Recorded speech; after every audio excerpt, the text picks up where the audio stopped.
Quanto é que achas que custa arrendar uma casa aqui na Coreia do Sul? Se achas que é parecido como na Europa, estás totalmente errado.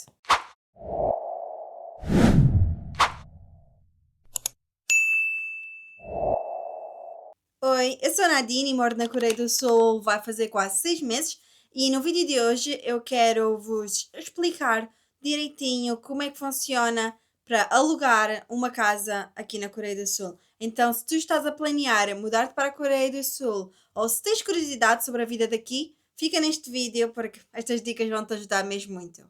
No vídeo de hoje, então, vou falar sobre os contratos, casas, depósitos, documentos necessários e todas as dicas que eu possa dar. Tudo explicado de forma fácil, realista e sobre a minha própria experiência. Como funcionam os contratos de arrendamento? Na Coreia, os contratos funcionam de uma forma totalmente diferente da Europa. Aqui existem dois sistemas principais: 월세, 전세. Então, antes de tudo, eu vou já começar a explicar como é que funcionam estes contratos. Então, vamos começar o primeiro contrato, o 월세. O 월세 também é o contrato que nós fizemos aqui para a nossa casa e posso dizer que é o contrato que a maior parte dos coreanos hoje em dia acaba por fazer. Como é que este tipo de contrato funciona? Para fazer este contrato, nós temos que pagar um depósito e depois temos que pagar mensalmente a renda. Parece tudo normal, mas não é. Já vou explicar. O problema começa quando os depósitos daqui são totalmente gigantes. São depósitos que parece que é para comprar uma casa, mas não, é só mesmo para alugar. Em Seoul, aqui na capital, os depósitos podem variar de 3 milhões de wons até 10 milhões de wons, que vamos dizer que equivale mais ou menos a 2 mil euros para 7 mil euros só para dar entrada no aluguel da casa. Em zonas mais centrais da capital, podem ir de 20 milhões a 30 milhões de wons, que fica por volta mais do que 10 mil euros. Se deres um valor, o depósito mais alto, eles podem te reduzir a renda ou vice-versa. Então foi por isso que nós escolhemos este tipo de contrato. A segunda opção me faz assim um bocadinho de choque, mas é o chamado Jonse, que é literalmente tu pagas um depósito muito, muito alto só para arrendar, não é para comprar propriedade, mas é para arrendar, tu pagas quase, acho que é 80% do valor da propriedade e depois durante o contrato, se quer seja 2 anos, 3 anos, tu não vais pagar nenhuma renda. E quando tu fores embora, eles dão-te o depósito todo para trás, apesar de não teres pagado nenhuma renda. Os valores típicos acabam por ser por volta de 100 milhões a 300 milhões de wons. É assim uma estimativa de 70 mil euros para 210 mil euros.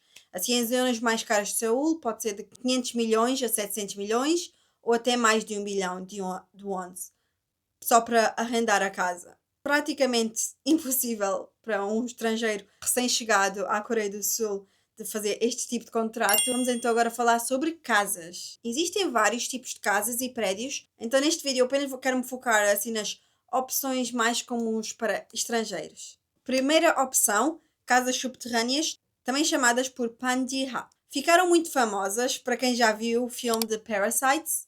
Ainda existem bastantes desse tipo de casas aqui em Seul, mais precisamente para bairros mais antigos aqui da capital. Mas o que é que são exatamente? São casas que ficam abaixo do nível da rua. Por vezes só metade da parede está por baixo da rua, às vezes é a casa inteira e que só fica com a janela mesmo no passeio da rua. Este tipo de alojamento acaba por ser bastante barato, mas também tem vários contras, tais como pouca luz natural, a umidade fica muito alta e também baratas. Porque como fica debaixo de terra, os animaizinhos acabam por conseguir se infiltrar dentro dessas casas muito mais facilmente. E o mais perigoso que são as inundações, como ficam debaixo de terra. Se for um dia que chova muito, inundações podem acontecer muito facilmente. Quando fores procurar casa, tens que verificar no anúncio. Normalmente vai estar escrito Bandiha ou então B1. Vale muito ter em atenção este tipo de casas que, apesar de o depósito vai acabar por ser mais barato e até mesmo a renda, mas há outros problemas que pode trazer ao viver neste tipo de casa. Temos também o One Room, que é um T0, um funcional pequeno, mas normalmente é ideal para quem mora sozinho. A renda pode variar de 400 mil wons para 800 mil won. O depósito tudo vai depender da área, mas pode variar entre 3 milhões a 10 milhões do ano. Temos também o Officetel, que é o mais moderno, seguro, normalmente já tem elevadores, acaba por serem prédios. É tipo um studio, um bocadinho mais premium. Ou seja, temos que ter em atenção que quanto mais elevado e mais moderno for a casa, os apartamentos, os preços vão ser maiores. Tudo também vai depender da área. Agora uma parte assim um bocadinho mais pessoal, que é o tipo de casa que a gente decidiu morar. Este tipo de casa chama-se Dagagu Jutek. Uma casa antiga, típica, óbvio, e normalmente feita de tijolos vermelhos. Então é basicamente uma casa que vai ter um portão de entrada e depois, assim que se entra no portão, a casa meio que se divide por unidades. Às vezes são duas casas, que no nosso caso nós temos, acho que são três casas. Está uma casa por baixo, temos nós e temos o nosso senhorio a morar em cima. A maior parte dos coreanos não gosta deste tipo de casa. Eles literalmente chamam a casa com tijolos vermelhos ou alguma coisa assim.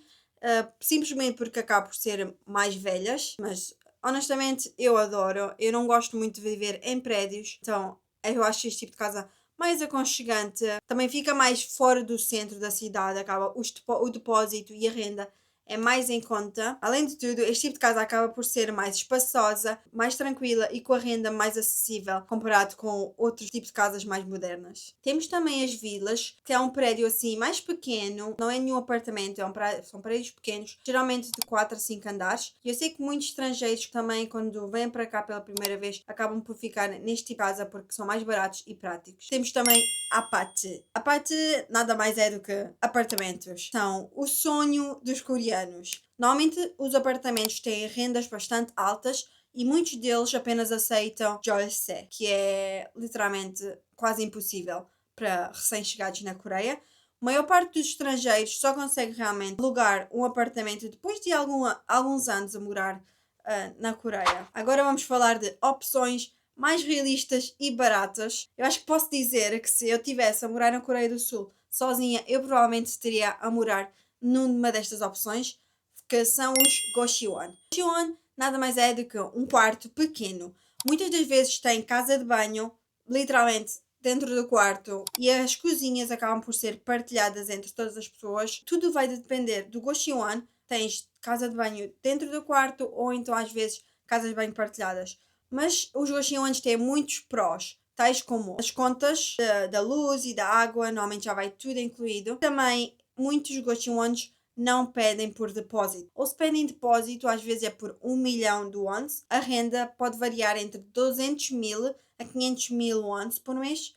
Comparado com as outras casas, vale muito a pena. Então se és um estrangeiro que estás a pensar em mudar-te para a Coreia, quer seja para trabalhar ou estudar, por um curto período de tempo, sei lá, 6 meses, um ano, talvez Goshiwon vai ser a opção mais realista e que vais conseguir poupar mais dinheiro. Onde procurar casas? Obviamente, hoje em dia é mais prático de procurar as casas pela internet, por aplicações, pois muitas das vezes elas têm a opção de estar em inglês. Aplicações tal como Gbank, Dabank, de Naver, Budomsan. Se tu já estás aqui na Coreia e há um bairro específico que estás interessado, obviamente podes ir a uma imobiliária nesse bairro. Eles também vão te mostrar todas as opções disponíveis. Para fazer o contrato da casa, tu provavelmente vais precisar do teu cartão de estrangeiro, o teu passaporte, o número coreano e também a tua conta bancária. Como eles pedem muitos documentos para recém-chegados na Coreia, eu sei o quão frustrante pode ser.